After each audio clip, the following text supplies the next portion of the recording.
And I didn't make this report, but my colleague that did that said that he read that in an interview said that you like the Beatles. Yes, of And course. so can we start talking about your musical roots? Okay. Because I'm tired. Yesterday it was frustrating saying the conference. Oh yes, I I know. think that at this point the press conference are more for journalists that try to make intelligent questions than the artists, because all the questions that the people did and sometimes I'm very afraid to be a journalist wearing your bio sheet. Yeah. If people take care to read, it will be easier, right? So can you tell me about your musical roots? Well, I mean, this whole '60s thing. It's like when you're growing up and you discover that you love music.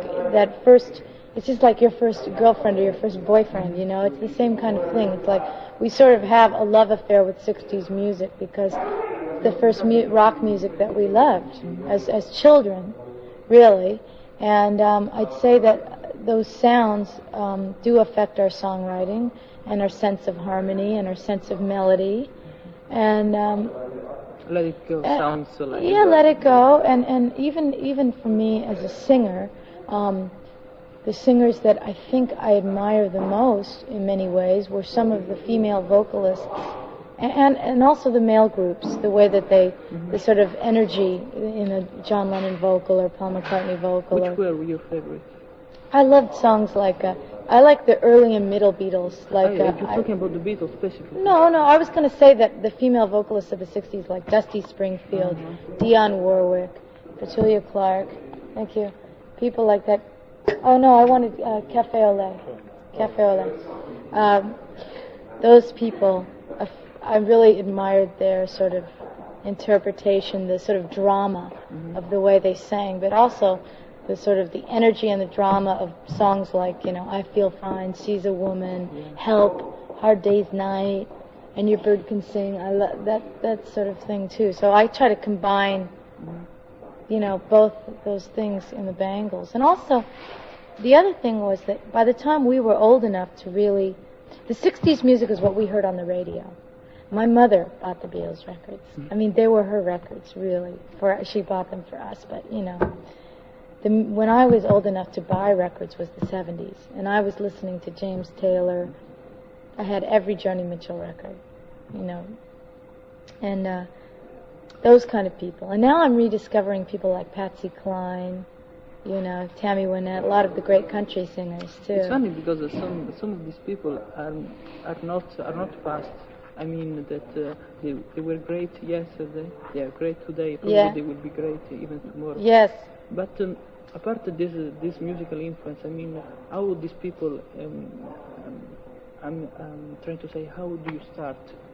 I mean, your own personal roots. Oh, in the band, you mean? No, before. Oh, before. Oh, well, I actually didn't start in rock at all. My background is not at all rock and roll. I studied classical ballet. I was in a dance company and a theater major. My mother is a filmmaker. I just did a film with my mother. Yeah, I've seen on Rolling Stone. Yeah, and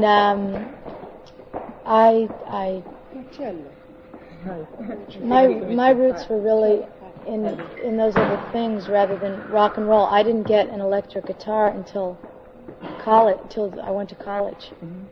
So I was really interested in I was doing like musical comedy and things like that in junior high and high school, and I used to go to performing arts camp, and I studied dance and drama and things like that. But I always loved singing, and I was more oriented towards folk music. And then and then I suddenly, when I graduated high school, I suddenly realized how much I'd never played an electric guitar.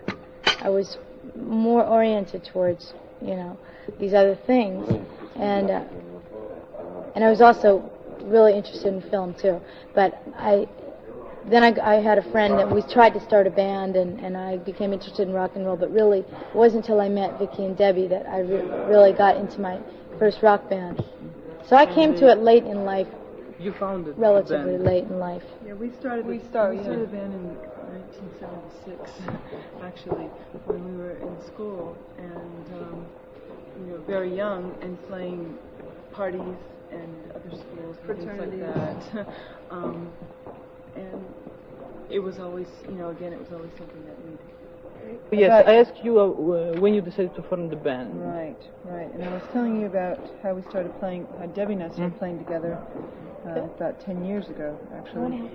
Before that, music had always been a part of my life and Debbie's life as well.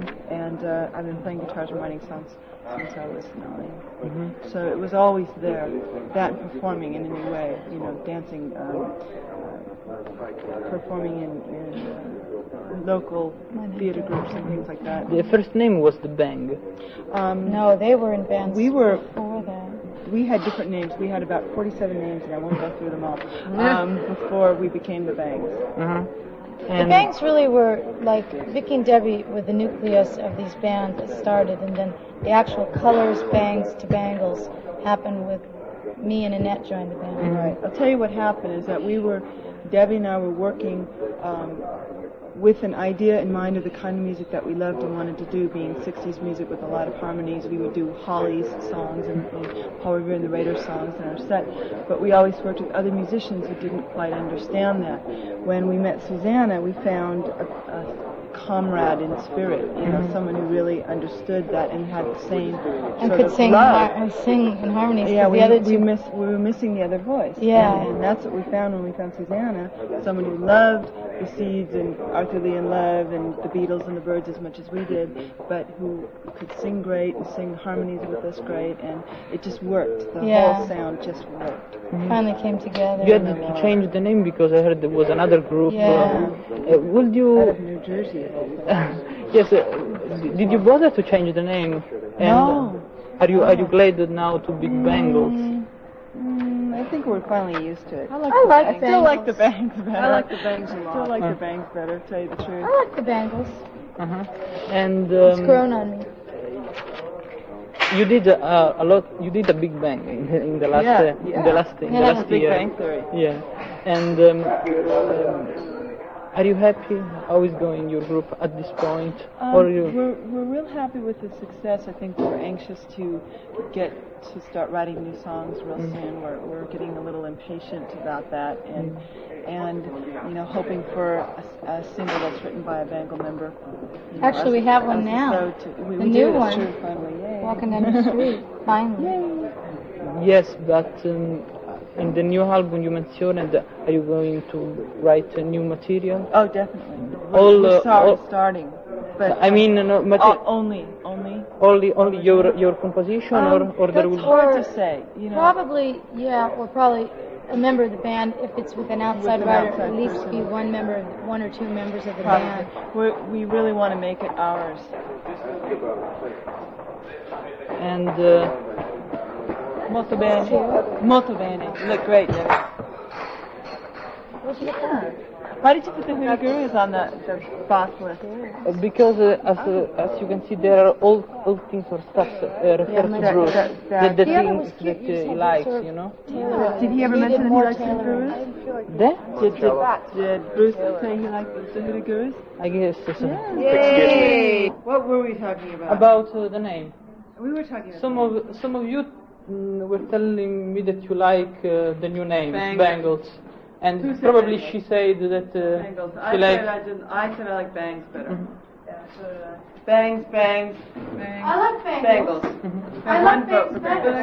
Yeah, that's what I was saying. Bangles, but I like Bangs. We've gotten used to Bangles. But when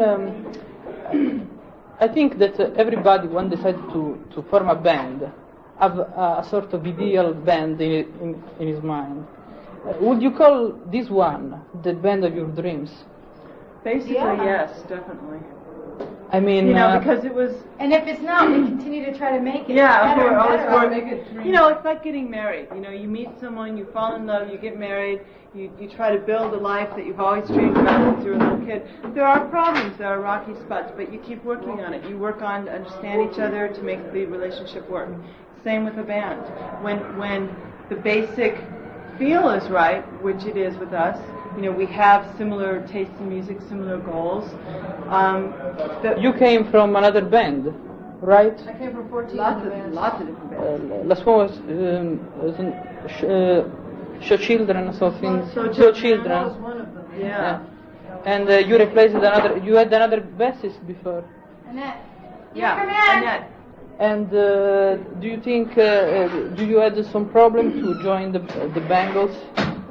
There was no problem. There was no, I mean there was a different musical styles in what you were doing before. I play lots of different kinds of pop music, so it didn't really cause me any trouble. I was very pleased to find a band that, you know, that was really rocky, but yet had very folky vocals, you know, which I like very, because I like folk music as well as I remember, gnarly rock. I met Michael in a, even though I knew her through other friends, we met in a late night club one night in L.A. It was about 3 in the morning. It was 3 in the morning and I almost fell asleep. And she was asleep. And no, she wasn't asleep. But I went up to her, and this was when we still had our other bass player, and I said, if you could put together the perfect band for you, what would it be? Because I was scouting her out because I knew that she was like the best bass player in LA.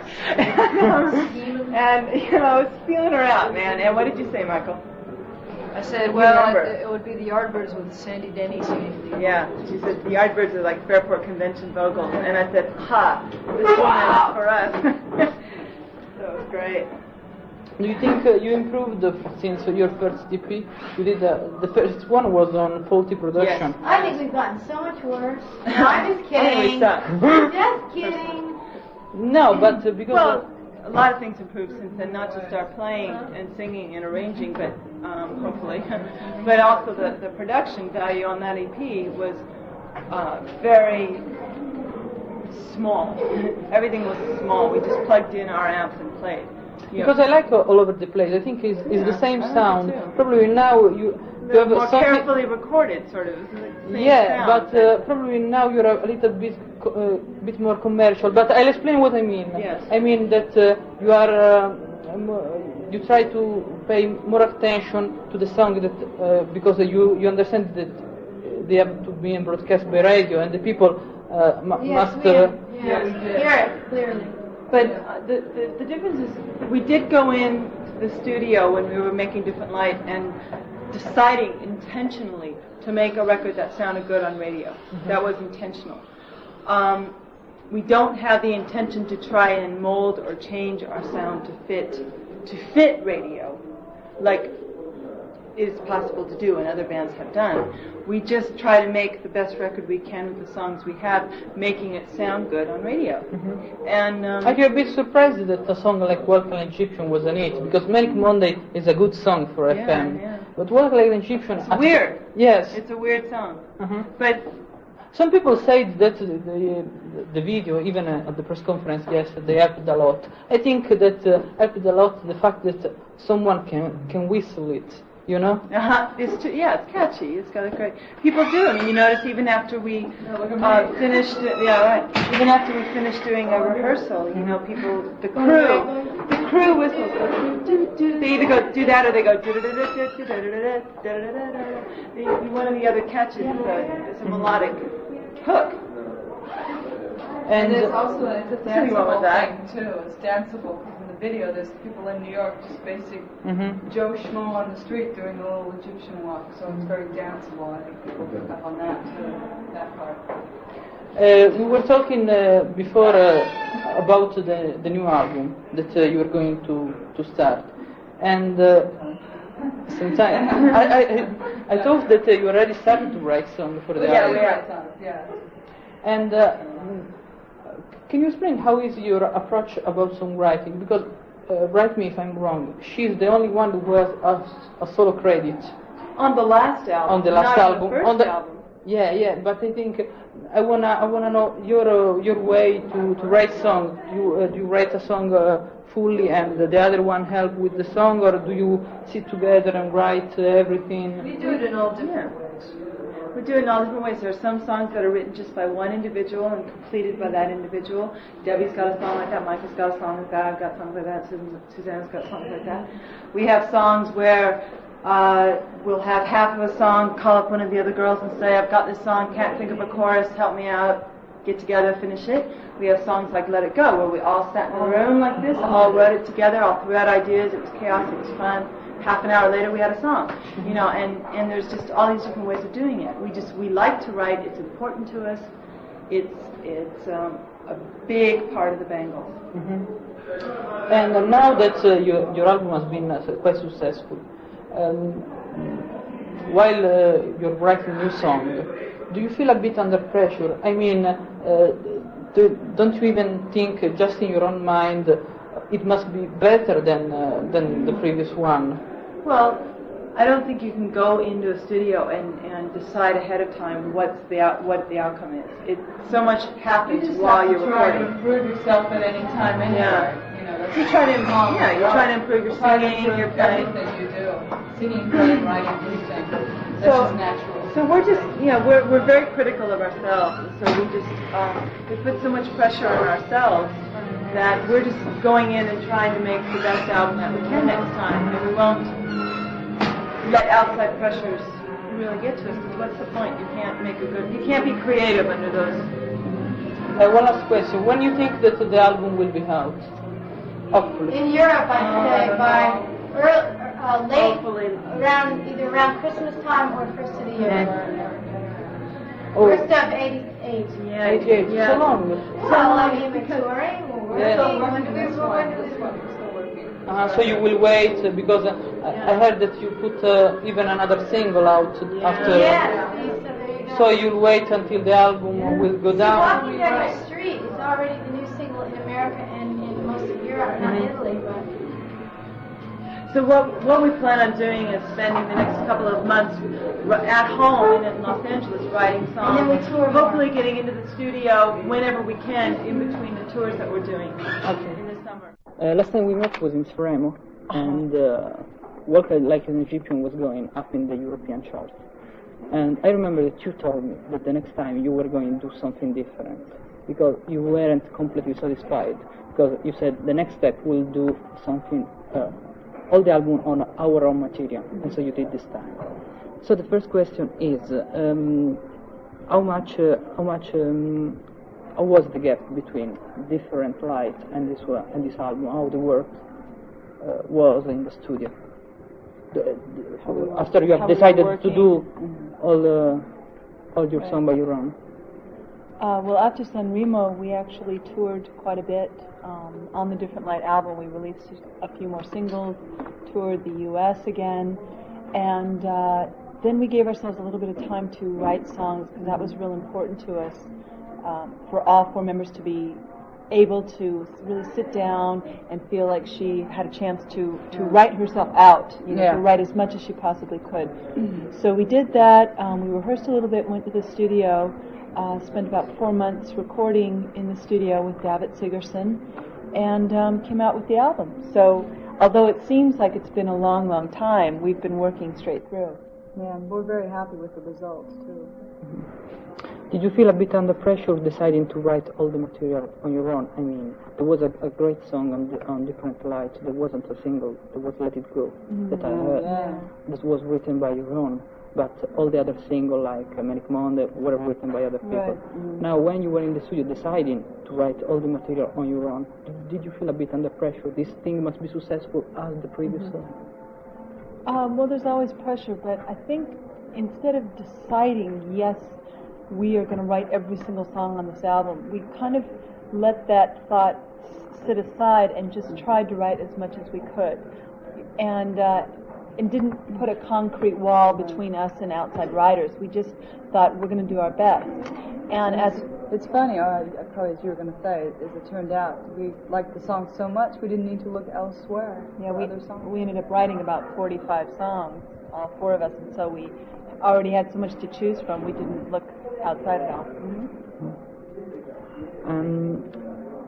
This is your third album, the 40, considering the EP that you did for 40.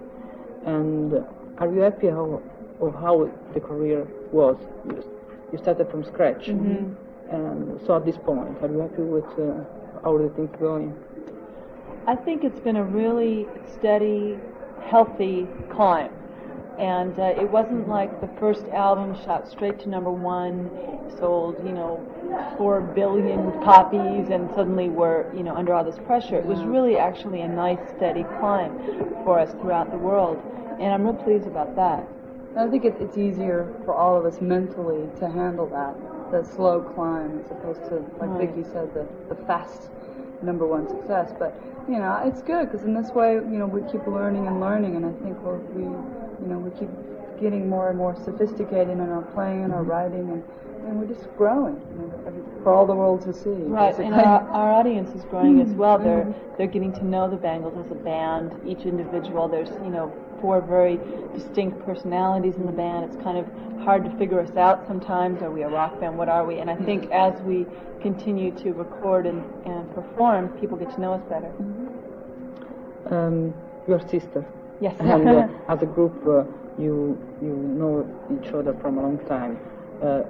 Before the Bangs, there were the Colors, right? Then the Bangs, and then the Bangles. So you started with the 60s music, and there is a much of 60s psychedelia on this album, like in your room. Do you think that the 60s are still successful right now? I don't know. It's just the music that we make. We're so inspired by it originally. Yeah, it's not like something we sat down and thought, well, let's play sound like 60s music. Hip now, or because it's going to be the new trendy thing. We didn't think about that. All we do is play what we play, and whatever comes out, maybe it sounds slightly 60s, maybe like early 70s. We keep worrying actually that it sounds so different from what is on radio most of the time that no one's going to play it because it doesn't have heavy drum machines. It's not all sequenced. It doesn't sound like dance music. So we keep thinking, who's going to play it? Who's going to listen to this? I know. But we like it, so we have to keep doing it. And it is still heavily 60s, I guess. I don't know. It just feels like us us to see it. How is your approach to songwriting? I remember that you told me. I heard last day, knowing that I had to do this thing, the tapes of the interview we did. You said that when you started writing, I think when you were in the Colors, you said you were writing as Joni Mitchell, but your love were the Beatles and the Hollies. So after growing up, is this still your favorite, or there are some other influences? There's tons of influences that shape what we do. But I think as a writer, I still tend to write in that sort of old-fashioned Tin Pan Alley, Lennon McCartney, Baccarat David kind of way, where the words and the music really are very entwined, and it's not just a rhythm that some words are chanted over. And someone like Joni Mitchell and Paul Simon and those kind of writers are still real influential just because their lyrics, I think, really could get to the heart of something. An emotion. And the Hollies and vocal groups like the Beach Boys, that's the magic of human voices, and that's still something we love. Yeah, I still love that. It just really moves me. I don't know why. And when the Bangles all 4 sing together, there's just something about it that's really nice. It has an unusual sound, especially for nowadays. There's not a lot of groups that sing together, so it's unusual.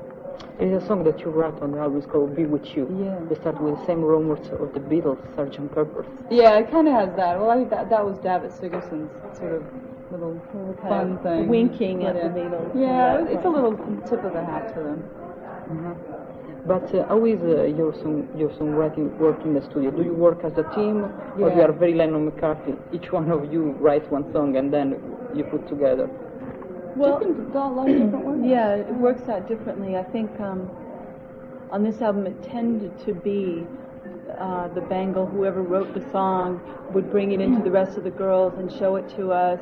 We would sort of play around with it and do some different things, but whoever it was who wrote the song tended to sort of take control a little bit in the studio during that song. You know, we were all obviously... They knew the best way to go. Yeah, we all obviously put our 12 cents in. Definitely. but it was sort of guided by the person who was sort of most attached to the song. I want to say one thing, that I think that In Your Room as a single was a very courageous move, because I think there was other song on the album more immediate, more catchy, if you pass me the word, as A Complicated Girl or Eternal Flame, you know. did you decided to put it out for a specific reason, or David Sigerson decided? It was really the record company that decided it. It's really hard for us. We can't just go in and say, okay, this is the first single. Then someone else will say, no, this should be the single. So obviously each person feels a connection to each song. Yeah, it's a very beautiful song. Yeah, What I mean is it is not very catchy, very immediate for them. Right, but it's really not our thing, it's not our first, job. It's not our first thought. When we're recording, we are just working on the song. And as far as putting the singles out, that feels like, to me, that's sort of the marketing area of the business, and that's for the record company. Yeah, I mean, we care, obviously, because we want whatever the single is to sort of represent the album, because we want people to hear the album ultimately. And so it's important, but I'm sure Eternal Flame will probably be the next single. It's hard to say right now, but because there's so many songs on the album that could be singles. So you couldn't ask me, because I hate making that kind of. I'm not going to say this song is better than this song. No. We like all the songs. The last two questions, because I know that you have to do sleeping.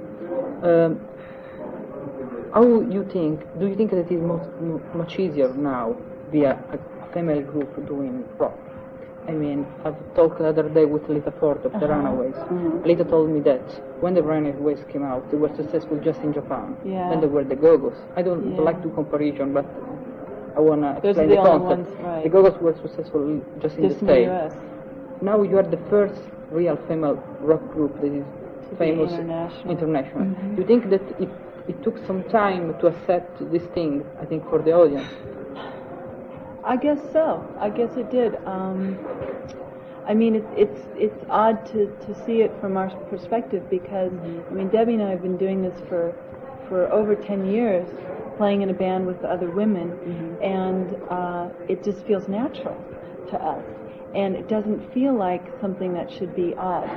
And yes, the Runaways didn't get much respect in the U.S., and the Go-Go's did, but the Go-Go's now got no reaction over in Europe, and it's just kind of interesting. I don't know what it is that's made it work. Maybe it's just sort of, it's like, maybe it's the time. Maybe it's the right time. It's like, why are we able to? I think we're reaping a lot of the benefits of many feminists who came before us and the generation before us, and we're able to do what we want and not have to worry about choosing careers, because it's natural for a woman to work. And I think it's just slowly, steadily, society changes and broadens. They're starting to understand, that there's really no difference. It's just we're girls, and there's a lot of more other musicians, musicians. And that's all there is to it. Last question, the plans for the future. I know that you will tour next spring of the year. I hope to promote the tour. Susanna did a movie last year, The All-Nighter. So, The All-Nighter. Yeah. But besides that, do you have personal plans or plans as a group right now? Well, as far as doing individual things, it's kind of difficult, because we really have all of 1989 pretty much wrapped up on tour with the Bangles. And because we really want to tour the world and promote the record, get back on stage. We miss playing live. We really miss, rocking out and sweating and making a lot of noise. So that's what we're going to do, and hopefully we'll tour Italy pretty comprehensively, hopefully. There is one thing, then I leave you to the TV, that every time is amazing when I've got the chance to talk with you, because we've got the chance to interview lots of people, and most of them seems to be very bored to talk about their work, their life. Every time that I've got the chance to talk with you, you sound very alive, very happy. Really? Am I lucky to catch you on good days, or you've got an optimistic approach with life and with work? Well, I think especially